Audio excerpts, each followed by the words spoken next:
بسم اللہ الرحمن الرحیم وَإِذَا مَرَضْتُ فَهُوَ يَشْفِينِ۔ میں جب بیمار ہوتا ہوں تو اللہ تعالیٰ ہی مجھے شفا دیتا ہے۔ آج میں آپ کو خونی بواسیر کے متعلق بتانے لگا ہوں۔ خونی بواسیر کیا چیز ہے؟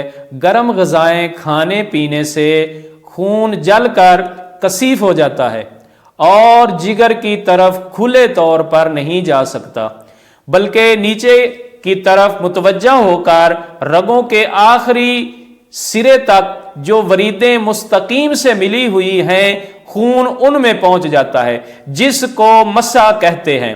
ان مسوں کے پھول جانے سے پخانے کا رستہ تنگ ہو جاتا ہے، اس لیے پخانہ کرتے وقت بہت زور لگانا پڑتا ہے، جس کی وجہ سے مسے پھٹ جاتے ہیں اور ان سے خون جاری ہو جاتا ہے۔ یہ خون پخانے کے ساتھ یکدم آ جاتا ہے یا قطرہ قطرہ ٹپکتا رہتا ہے جب تک خون بخوبی خارج نہ ہو جائے۔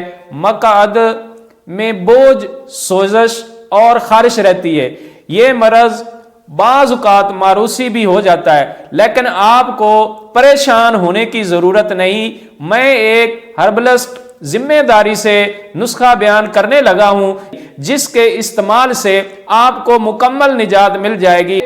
اگر آپ یہ نسخہ نہیں بنا سکتے صحیح طریقے سے، آپ کو معلومات نہیں یا آپ نہیں بنا سکتے، تو ہمارا دواخانے سے آپ مکمل کورس منگوانا چاہتے ہیں تو سکرین پر یہ جو نمبر چل رہے ہیں ان نمبر پر رابطہ کر کے ہمارے سے یہ مکمل بواسیر خونی کورس آپ منگا سکتے ہیں۔ آپ نسخہ تحریر کر لیں، جو نسخہ میں بواسیر خونی کا نسخہ بتانے لگا ہوں۔ تباشیر، دانہ الائچی خرد، چاسکو، چھلکا انار کابلی، آپ نے ان سب چیزوں کو ہم وزن لے لینا ہے اور ان کو باریک صفوف بنا کر ایک کیپسول 2.5 ملی گرام کا، 250 ملی گرام کا ایک کیپسول آپ صبح و شام پانی کے ساتھ استعمال کریں، انشاءاللہ آپ کو شفا مل جائے گی۔